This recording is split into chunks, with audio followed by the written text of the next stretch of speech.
So whether you're joining us here in person or online, we are so glad that you are here with us this morning. My name is Jody Ozarski. I have the privilege of being on the team at the West Coast Chamber. And hey, welcome to, is it spring? Because it kind of feels like that outside, doesn't it? After a couple of brutal weeks, we're excited to get out of the house again and to reconnect.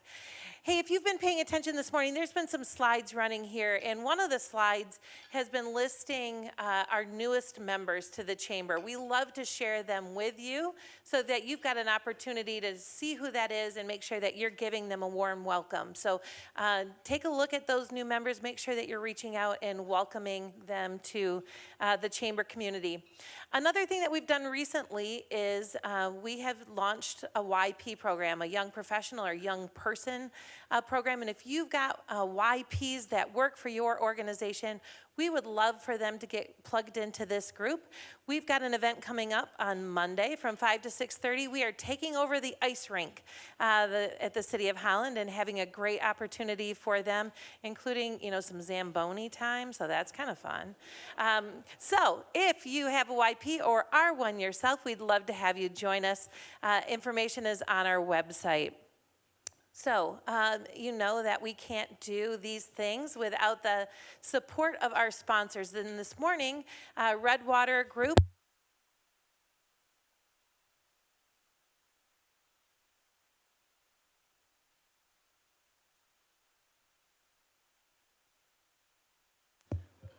Well, this is a new one, folks. You never know. I have a loud voice, but people won't hear me online. So Redwater Group, that just brought more attention. Tracy, isn't that great? Redwater Group, Tracy Berry is here from Redwater. We love having them a part of the West Coast Chamber. They are our morning mingle sponsor this morning. Make sure that you head over. If you're sick of winter, head over to Macatawa Golf Club, use the golf simulator. It'll feel practically like it's summer, and then you can stop in and have some dinner there as well. Our program sponsor today is GMB Architecture. David Bolt is here. GMB has been an incredible long-term partner of the West Coast Chamber and so grateful for their support for today's program. Would you join me in thanking both Redwater Group and GMB for their support?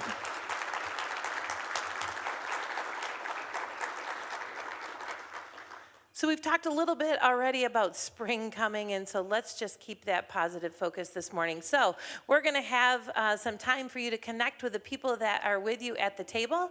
So why don't you take some time to be able to introduce yourself, your name, your company, and what you're most looking forward to this spring. We'll be back soon. Thanks. All right, welcome back. I hope you were able to make some good connections at your table this morning. I left mine feeling like I need some more time with Devin Shea and to hear more about his story. So I hope you had a similar experience at your table as well. But with that, I want to make sure that we have time for our speaker this morning. Kyle Sexton is a legend in our industry. I know, that's big, right? You're welcome. He really is a legend in the chamber industry, and we were thrilled that he agreed to come here to our community to share some of his wisdom and insight on leadership.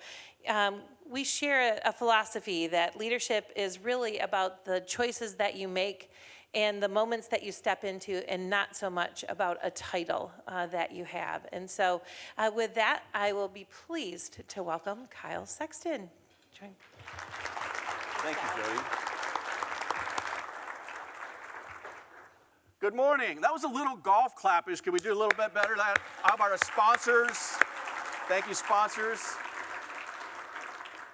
It's great to be with you all. I'm from a different West Coast in Oregon, but I'm now seeing the sun come up on West Coast Michigan, and I get to experience it today. I came in last night when it was still dark, so I haven't yet experienced what you all love about West Coast Michigan.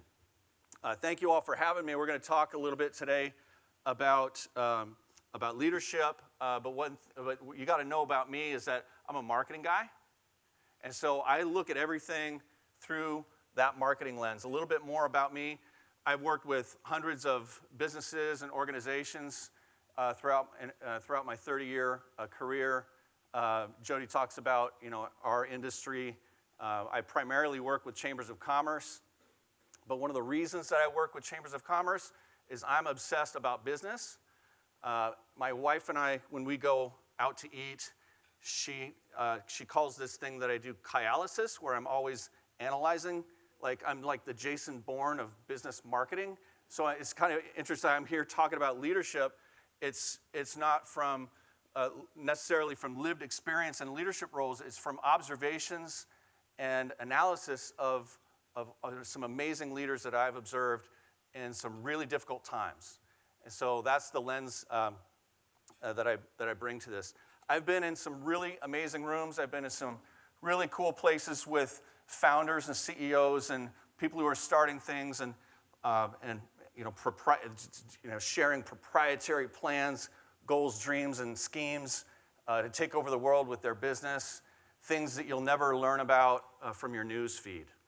I've presented strategic initiatives to colleges and universities, public and private.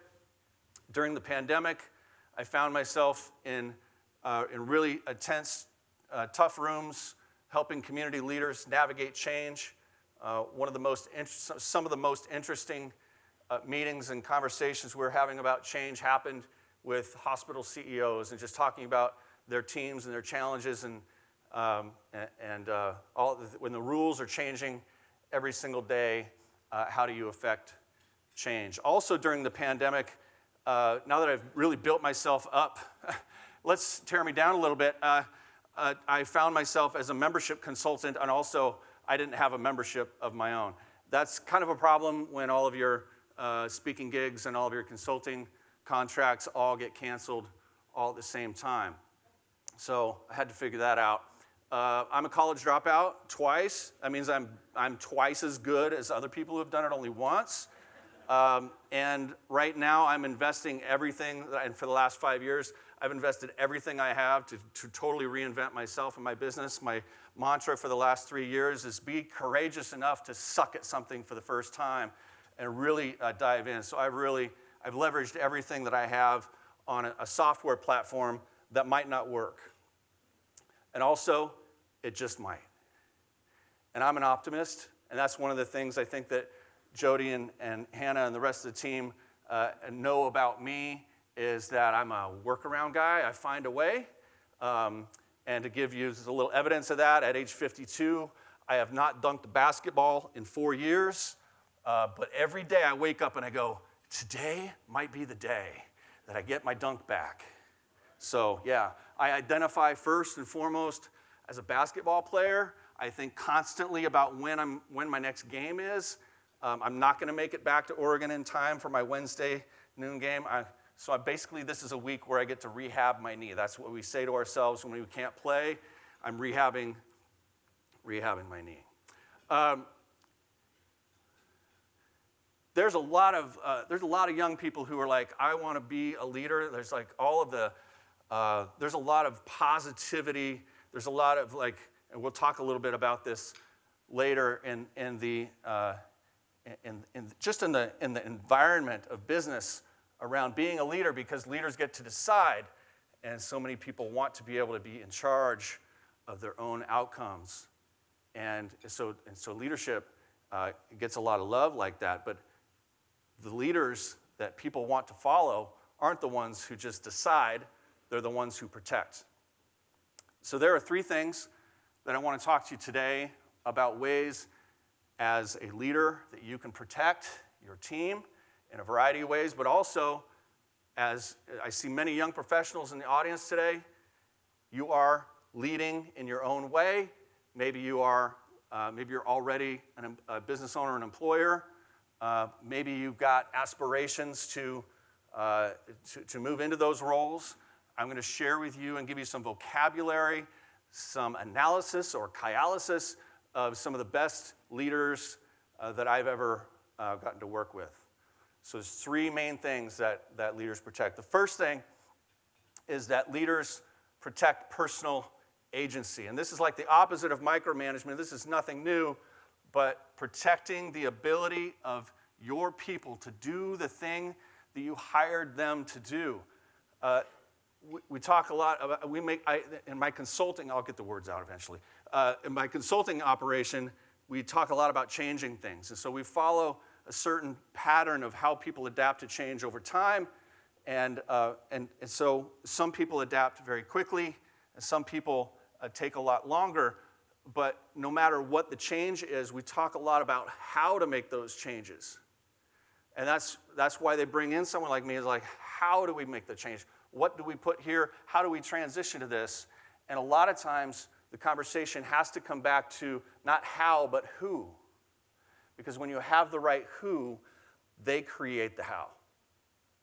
And some leaders that don't necessarily have that trusting relationship or have the wisdom to protect personal agency and let people do the thing that you hired them to do, or you brought them here to do this specific thing, they need to be reminded of that. So I'm in the reminding business. Here I am. This is your sign that you need to protect personal agency. My boss, Mike, I got to work down the hall from him for over 10 years, and he was the most amazing servant leader that I've ever witnessed, and he was a person that was just hard to quit. I couldn't quit him. The best thing about Mike was the way that he modeled things. He didn't tell you things. He did them. And so it was a perfect case study for me, because he didn't write any of this stuff down. He didn't have it on a poster on his wall, but he modeled it. And so I got to observe, and this is one of the things that I observed about him. He was incredibly disciplined. And I noticed that the best leaders are disciplining themselves first. It's very difficult to lead others if you first don't discipline yourself in your own personal life, your professional life, and keep your standards where they should be. So protecting personal agency also means that we need to understand ourselves. So I want to ask you this question, like, if you understand how you work. Y'all do any personality tests and leadership things? You do those in your business? Awesome. You know your love language, by the way? Do you know your love language? Okay. Any words of affirmation, people in here? She's really eager to let me know that she's a words of affirmation person. So I'm glad you're right in the middle of the room. I'm going to talk to you now. I'm also a words of affirmation person. But what about work styles? Do you know your work personality? You know your work style? I found that I was really enamored by this idea of the maker versus the manager. And this is when a real light bulb went off for me, just in terms of work styles, because I see some organizations that hire the same person over and over and over again in terms of work style. And that's not necessarily what they need. So how many of you, before I even share with you this idea of maker versus manager, how many of you think that you know already that you are one or the other? Like, oh, I'm definitely one of these, okay? All right, words of affirmation person, what's your name? Robin. Which one do you think you are? You think you're a maker already? I haven't told you anything about it. But you just know? What do you do? Oh. All right. Bye, everybody. That's all I got. Robin's going to take it from here. Jeez. Make things happen. Sounds like a tagline. So here's what I learned about makers versus managers.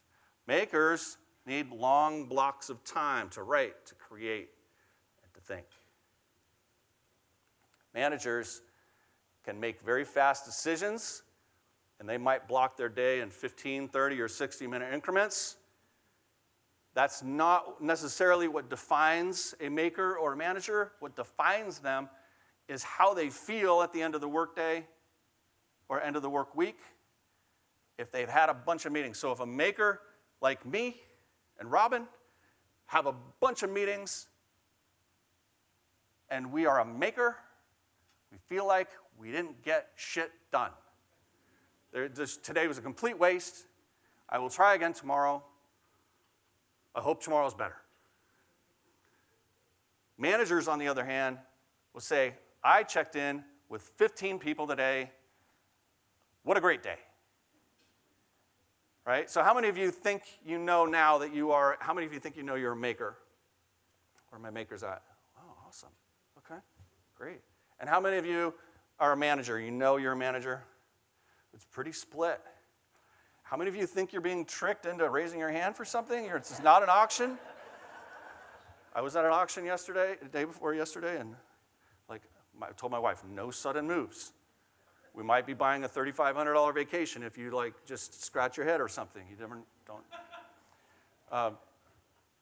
So to me, it was really helpful to understand my own work style, and it's also really helpful in the organizations that I work with to help them understand that they have different work styles. So if you are a manager and you are checking in on a maker, you might be interrupting something that is very difficult to restart.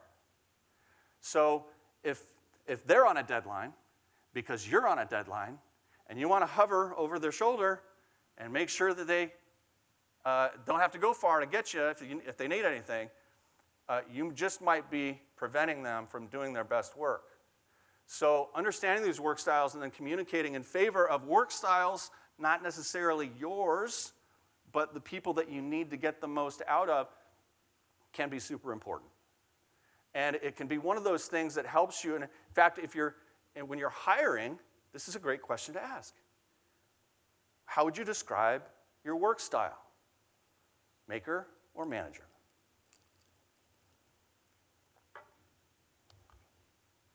I want to introduce you to some other language that might help you to better understand who you have on your team.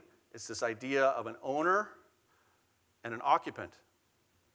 In my experience, occupants are not born that way. Owners are people who take ownership, obviously, of the work that they're doing, and they've got the capability to lead, and they're on a trajectory of leadership. And so if you are an employer, if you're a leader of people, you understand the value of ownership and how important it is to maintain that accountability to your goals and to your team and to your standards. Occupants, I find, have been owners, but at some point in their life or in their career, they have perhaps gotten their hand slapped. They volunteered for something. They did something that owners do. They're like, I will go step into this and I will do this thing, and they got punished for it. Or sometimes it's more subtle. They just weren't protected. They weren't protected. They were left to dry.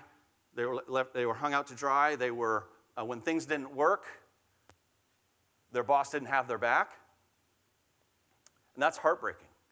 And so when I come into different teams and I'm looking around, I'm seeing who's taking ownership in their particular areas, I often find that there are occupants in the office who are hiding from me and hiding from their coworkers.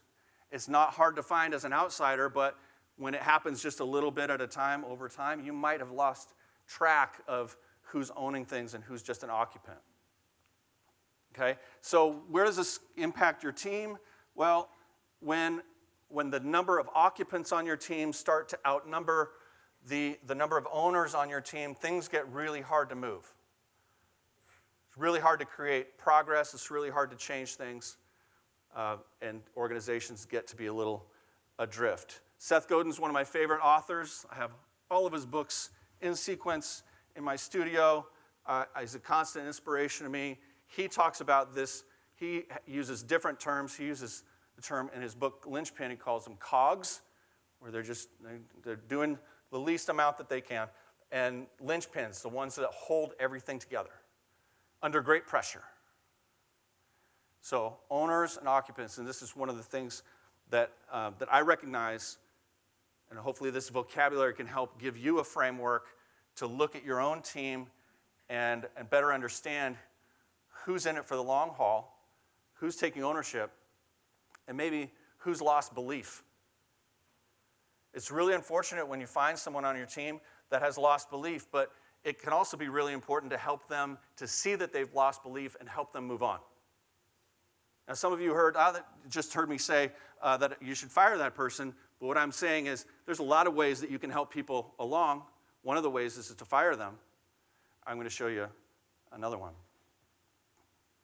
Okay? So the first thing that you can do as a leader is to protect your team's personal agency. The second thing is to protect the mission, and also the mission of your organization, but also the goals and dreams of your team. And has anyone in here read the book Dream Manager? Okay, I'm the only one. Really, it's a lonely thing up here. That's all right. I love giving great book recommendations. Matthew Kelly, author of Dream Manager, terrific book, probably about 12, 15 years old, is really about how to inspire your team, how to attract more, how to attract more of the team that you want by helping them get what they want. Okay, it's not a new concept. We were just talking about this earlier. It's marketing to a different customer.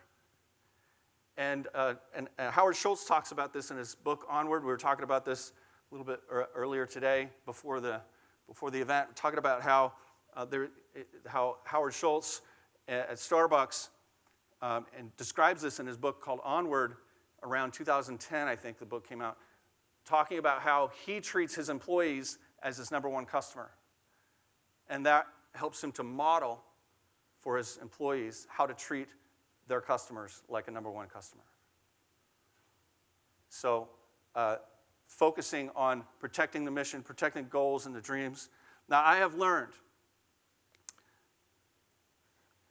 that having the wrong person on your team it can do a lot of damage. In fact, more damage than having an empty seat. To take this a little step further and what are the stakes here? One person doing the least they possibly can could break your business. They're very good at this job. They love their job. It can be hard to find occupants at first because they might be very enthusiastic occupants doing the least they possibly can. At the same time, I've learned that some of the best teams have someone on their team that really makes a mess. Maybe as a leader it drives you crazy, but I'm here to tell you, you need people on your team to make a mess. If you are a manager of salespeople at all, you know how messy that is. And I'm working with a team right now where the CFO has taken over sales management, not because she wants to, but because she has to. Like this is the stage that they're in and just the transition of people in their business. She's had to take over, and I'm having to teach her that sales is a very messy business, and her CFO mindset where everything needs to be in its place is maybe not going to work. Let this thing be messy over here. If they're doing a great job, it gets messier, and you get more things to clean up. So we need someone on the team to make a mess. We need someone else on the team to help clean it up. I have also learned that these people are very good at these jobs. I've met some leaders who keep hiring people to clean up messes. They wonder why they're not growing. They have no one to make a mess. So when I come in and I share that, sales and marketing can be messy. And if you don't like things messy, you're not going to maybe hire the right people. But these people love their jobs. They're also very good at these jobs. So I call these elephants, and then there are also people who are holding the shovels. Why do we call it that? It's important to remember that the people holding the shovels don't get to decide how many elephants are in the parade. If you want to have a parade, it's going to get messy. We need people to make a mess. We need people to clean it up. It's a healthy dynamic. Doesn't mean they're unprofessional. Doesn't mean they're uptight. It just means it's a healthy dynamic. One of the things that I learned early on in my career about goal setting also served as a reminder of a basketball story. My boss helped me to understand the difference between internal and external goals. He helped me to see this because we were accountable at the Chamber of Commerce. We were accountable to a board. He was accountable to a board. I was accountable to him. And in talking about goals and goal setting, I was a membership guy. And so during budgeting season, budgeting is a time of the year where we get to wish how much money we're going to make next year. And when we fall short on what's practical, it always ends up coming back down into membership, right? Jody was like, well, we need membership to raise about $40,000 more this year because that's the gap, okay? But once it's in the budget, once it comes to the budget, it's an external goal. It gets to be more widely known. Once it gets put on paper, you've got a board. This is the goal, right? President Kennedy said, we are going to go to the moon, not because it is easy, but because it is hard. And that, he pointed at the fence. He pointed at the fence. Made it an external goal. Also, he was protecting his team from failure. If they failed, it was going to be on him. So it's important, though, when you're changing something, to understand the difference between internal goals and external goals when you're working with your team. And so the budget is an external goal. The internal goal should be, ideally, higher than, harder than, longer than your external goal. So that if we fail at our internal goal, we might still blow by our external goal. All right, remember I'm a basketball guy, right? So I spent some time as an assistant coach for a community college basketball team. We were driving back from a tournament one day, and I'm 6'5", but Brian Blakely is 6'1.5", but he tells everybody he's 6'2". He's not. Okay, but this kid could jump out of the gym. It was amazing. And so one day at the tournament, it's the last game of the tournament, and Steve hits a jumper from the elbow, bounces off the rim, bounces off the backboard in this like perfect placement, and Brian Blakely comes running down the center lane, just grabs it and dunks it, and we're like, holy smokes, what just happened? It was amazing. It was an amazing moment, and now you see that stuff all over the internet, young people doing that, but man, this kid could jump out of the gym, and he just rocked it with authority. I love that. It was this amazing moment that happened, and so we're coming back from this tournament, and it's everybody's conked out, falling asleep, and I'm driving, and Brian's sitting right behind me. He's awake, and I'm taking advantage. I said, Brian, how is it that you make dunking look so easy? And Brian goes, well, most people jump for the rim. I'm like, that's not news, Brian. That's the whole point of basketball. He says, no, you're not hearing me. Most people jump for only the rim. I said, what do you jump for? He says, I jump for the top of the box. He says, when I jump for the top of the box, even I am surprised at how easy it is to get to the rim. So learning about internal and external goals, you can fail at your internal goal and still blow by your external goal and make it look easy. My friend Krista is in business banking, and she lives her life this way.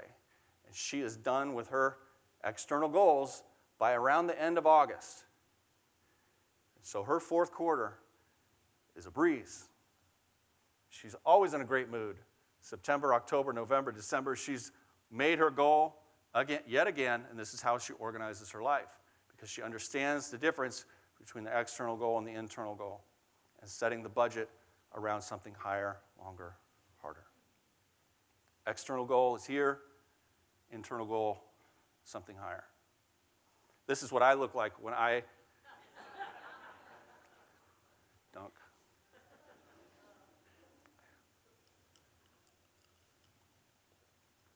My boss, Mike McLaren, had a very simple way every single year to check in with his team that protects their goals, their dreams, and their own personal missions.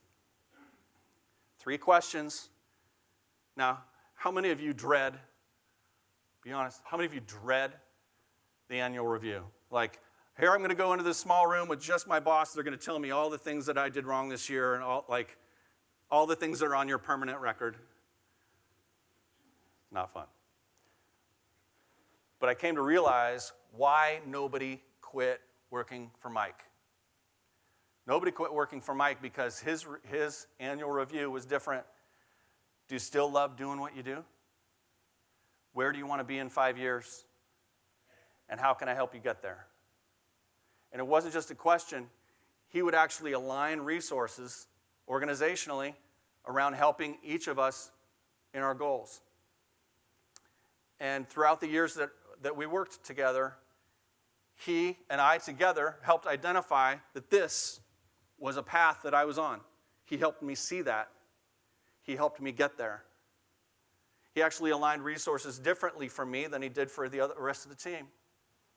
At one point, when I was about 7 or 8 years into working with Mike, he said, I'm just wondering, if instead of a cost of living adjustment for your salary this year, for your compensation package, wondering if maybe you would rather have an extra day off per month to go pursue consulting on the side. You can monetize there and maybe have a bigger upside. This was totally, I had never even heard of this before. But think about, after year of seeing a path for one of his people, he would create these solutions to, I didn't think it was a problem, but he saw it as an opportunity for me. And also, it's a huge risk when and we were just talking about this earlier, Jody, when you have super talented people and then you work at the chamber, you're in a fishbowl and everybody wants to come poach your people. Don't you poach Jody's people. I'm here to tell you, do not poach Jody's people. You have to come and kiss the rings, bow to her, and ask permission to even talk to one of her team. Poaching chamber people, I tell you what. Of course you want to, when you work in a fishbowl, in a community like this, and everybody knows you, they're watching, right? Chamber team, they're watching. It's a huge risk. And of course, as the old saying goes, it's a bigger risk to not train your people. It's a bigger risk to not invest in your people. What if I train them and they leave? What if you don't train them and they stay? Which do you want to live in? Netflix, around 2008, made a big change. They protected their new goal, their new mission. They said, hey, we're going streaming. In order to make this change, they knew that there was one group, one of the major leadership group, the number one source of revenue inside Netflix at the time was DVDs. Mailing them out. Remember those envelopes? Reed Hastings, founder of Netflix, famously protected their new goal by not inviting the DVD team to the meetings where they're making leadership decisions about streaming. They knew that was going to keep them back. They knew that appeasing that group in the decision-making was going to slow down and impede the ultimate goal. They were essentially building a new business inside an existing one. So leaders protect. The third thing that I want to share with you, and we're going to come back to the Netflix story in just a second here. The third thing that we protect, though, is we got to protect the uncertainty of change. Leaders protect from uncertainty. You decide to protect your team from risk, from the uncertainty. You figure out who is going to absorb it, or you absorb it yourself. Okay? So when I was doing some internet searches around leadership, I came across these leadership icons from Adobe stock images, and look at how positive these are. Leadership, vision, influence, team building, guidance. Who doesn't want this job? Mentorship, teamwork, leader. This sounds like all of our favorite programs in high school, like FFA, Future Business Leaders of America. Inspiration, collective direction, motivation, charisma, confidence. These are the things, this is what the internet tells you leadership is about, but the reality of leadership looks more like this. You've got to decide how you're going to protect your team from critics, from bad reviews, from one-star ratings. This is the law of diffusion of innovations. This is how people adapt to change over time. And I've learned that this can be an instrumental tool in helping you to understand how people adapt to change over time, how to make a change in your business. How many of you are actively working on changing something in your business right now? How many of you are actively working on changing something? Awesome, almost half the group. Here's what marketing has taught me about leadership. There are these you've heard about these terms: innovator, early adopter, early majority, late majority, and laggards. And maybe you didn't know that they were part of this. This is actually one of the top 20 business books, really most influential business books. This comes from Jeffrey Moore's book called Crossing the Chasm, and then there was another little book called The Tipping Point that came around about 10 years after that by Malcolm Gladwell. The tipping point is right there. This part between the early adopters and the early majority. That's also the chasm that Jeffrey Moore is talking about. So when you're making a change inside your organization, we want to go find the people who are most eager for that change, who are going to cut you off mid-sentence and say, I get it, I'm in. That's different than the laggards who are completely asleep at the wheel. And so as soon as you start talking about change, they say, I fear change. I don't like change. You might know who on your team, probably do, is the most averse to change, anything. So we need to treat them differently.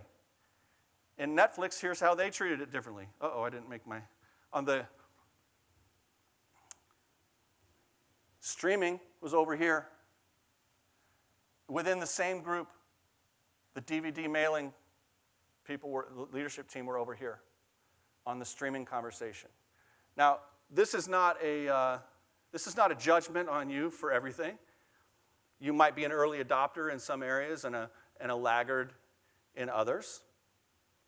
But it is important to understand how these things work in marketing and in your business, but also how it affects you as a leader as you're trying to affect change on your team. So here's what I learned about how this marketing tool also comes into your leadership conversations. We've got people on our team who are innovators. They're going to move quickly to adapt to the change. I was one of those people on our team. My boss would say, we need, I would just go like, yes, I'm in. Whatever it is we need, I'm in. I'm eager. But there were people on our team that were also like, it's for somebody else. It's not going to be me. The majority of the people that you lead, though, they need safety and they need proof. They need protection and they need testimonials. They need to show, they need some evidence that this is going to work in order to make the change. And you're still going to have laggards that resist all the way to the end. The trick, the trap as a leader is thinking that everybody adapts to change the same way that you do, at the same pace that you do. And it's just not the case. And so when you learn to find early adopters for whatever you're trying to change inside your business, find that internally and build around a smaller group. Start small. We don't need to make the big announcement to the entire team, because as you are building this thing, you can be collecting proof. You can be collecting stories about why it's going to work. You can be learning without being criticized. You could be learning about what things don't work before you have to explain why it didn't work to the laggards who would like to point out that it didn't work for that group over there, so it's not going to work for everybody. Protecting the early adopters from criticism. There it is. I was on the wrong slide there. So you get it. I already did that. All right. Here's the other part that I learned about from marketing that really helps in this leadership story. This is This is the StoryBrand framework. How many of you are familiar with this work by Donald Miller and Dr. J.J. Peterson, who I went to high school with in Oregon? I like to throw that in there because it's really kind of if you've ever met J.J. and the whole team at StoryBrand, he's like, whoa, firecracker. Awesome dude. So now Donald Miller didn't invent this, but he broke it down for people in business to help you understand that you are not the hero. Now, there are heroes in every story. A character has a problem, they meet a guide, gives them a plan, calls them to action, results in success and avoids failure. These are every story that you ever love, every book, they all kind of follow the same path. A kid moves from New Jersey to Reseda, California, gets bullied by a karate gang, meets a handyman at his apartment complex, paint the fence, enter the tournament, win the tournament. I don't know if that's a New Jersey accent or not, but I always wondered about that. Those are the stakes. That's, Karate Kid, if you don't know. Karate Kid 7. There's like a million of them now. As a leader, it's important that you understand which role you play. And it's also important that you decline the role of the hero. This is not just in your marketing, but it's also in your leadership. To decline the role of the hero is to say, I'm going to play a different role. I think it's safe for you to be a narrator of the story, but that's a little passive. I think the best role for leaders is to be the guide. Be the guide. And as the guide, you need to understand who on your team responds to success and failure and how do they react to it. What do they need? What's their work style? How can I support them to be their best self? Okay? So being the guide allows you to support your team and help them to be the person that you hired them to be. Okay? Can't save the day if you're too busy trying to be the star. This is one of the great things that I learned from Mike in my career. A wonderful example of how he would hand us the trophy anytime there was one. He would just hand it right off and put us right out in front and step back. Good job on the win, you guys. And when things were tough, he would step out in front and protect us from criticism, protect us from scrutiny, take the blame. He'd publicly take the blame, privately coach when we lose. And during wins, give us the trophy. Blame is the leader's burden. If you are a leader that points fingers, your people don't feel safe. You're going to turn owners into occupants if they don't feel protected. Your back is broad enough to carry the blame, and the hands of your team are there to carry the trophy. Howard Schultz, I mentioned him earlier, not the founder of Starbucks, but the one who took it huge. I don't know if you all remember this date in 2008. It was a very traumatic day in the Northwest. I'm from Oregon. They closed every Starbucks in the morning for 3 hours, which is not something that you do in the Northwest. Caused all kinds of havoc. Why are they closed? They were closed for training. But the leader decided that our standards had slipped. And so he took responsibility, he protected the team from all, he said, this is what we're going to do. And we know it's going to be disruptive to our clients, to our customers, and our guests. But this is really important that we raise the standard. They invested a lot of money with zero sales in these thousands of open locations for 3 hours to do the training and to raise the standard. Also, around that same time, closed a lot of stores because they didn't meet the standards. He was protecting the brand, he was protecting the mission by closing them. I find that the same thing happens among leaders. When you're letting someone go, you're doing it because you made a promise to the rest of the team. And I love you, but I also love the rest of the team. And I value the promise that I made to them, and I have to protect it. So it's time to move on.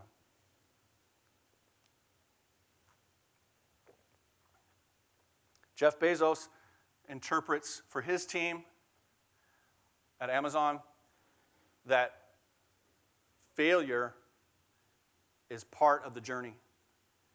And we don't get to have the amazing successes if we don't cull the ideas, give them some room to grow, and let some of them fail. This is a version of protecting the mission, trying things new. Amazon is not the only one, certainly. Famously, Google at one point was paying a significant portion of their team to spend 20% of their time just creating, ideating, trying new things, seeing the projects they would pull back, they would bring back to the leadership team, and to see what had legs. Ed Catmull at Pixar changed the culture internally by creating a review team of the creative process of films and stories that would give feedback, and none of them were executives. So that there wasn't a hierarchy coming down from above to say, I think this idea is crap. It was peer review, and it didn't have that hierarchy at Pixar. Alan Mulally at Ford created a new culture of innovation and honesty and transparency by celebrating team leaders within Ford who brought problems to the table, where under the previous leadership team was punished or even fired for identifying problems because now they were going to be accountable for it. Changing the culture internally. I got a lot of different stories I could tell, but I want to pause right here and answer any questions or anything else that you'd like to contribute to the conversation, because I can go on till 4 o'clock.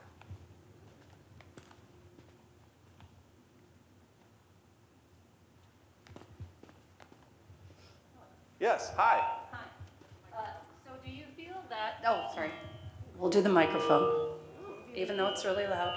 No, we will not. It's a little Okay, hot. we won't do that. Good morning. Do you feel that there are people that are between makers and managers? Because personally, I don't feel like I fit in either one of those categories. Clearly, I feel like I'm somewhere in the middle. And if you are looking at things, how do you approach that? Well, I would just come back to you actually and say, how do you feel at the end of a week if you've had a maker's week or if you've had more of a manager's week? Do you feel like you got more done one or the other? So it certainly is. I don't think that there's a transition from maker to manager or manager to maker. Certainly there are different stages of your career where perhaps you are creating, that you're doing the work and you're part of a team.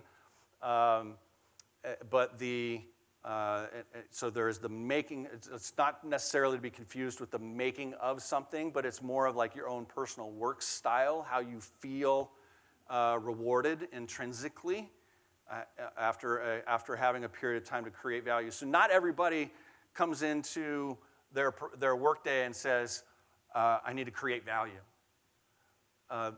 There are some folks who, and by the way I'm talking about this, you know that I'm talking about that I am a maker, because I say because some folks want to go get work done, and that is much more of a manager mindset. But makers and many entrepreneurs I find are makers. And so it's okay to not be able to identify. It's not like left brain, right brain. Maybe it's a spectrum. It probably is. So it's not necessarily essential, but I think if you start asking your teammates if they're a maker or manager, I think you'll start to see that there are some differences there, and you might be surprised.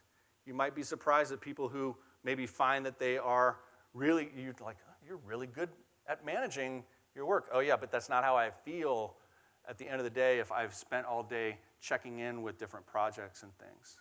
So great question. I don't think it's a binary thing. I think it might be a spectrum kind of a thing. Other thoughts or questions? Yes, hi.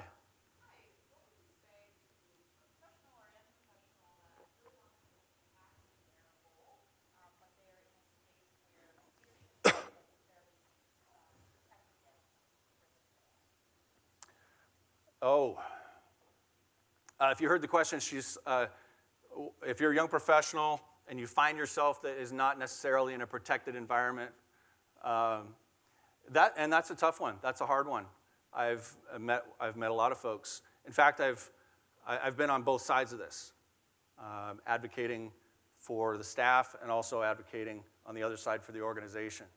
And so it's a great question. I think ultimately, I would challenge you, especially if you are a young professional, an emerging leader on your pathway, I would challenge you to have high standards for the leadership team you work for, and advocate for yourselves. And in some cases, that might mean going to find something else, going to find a different environment.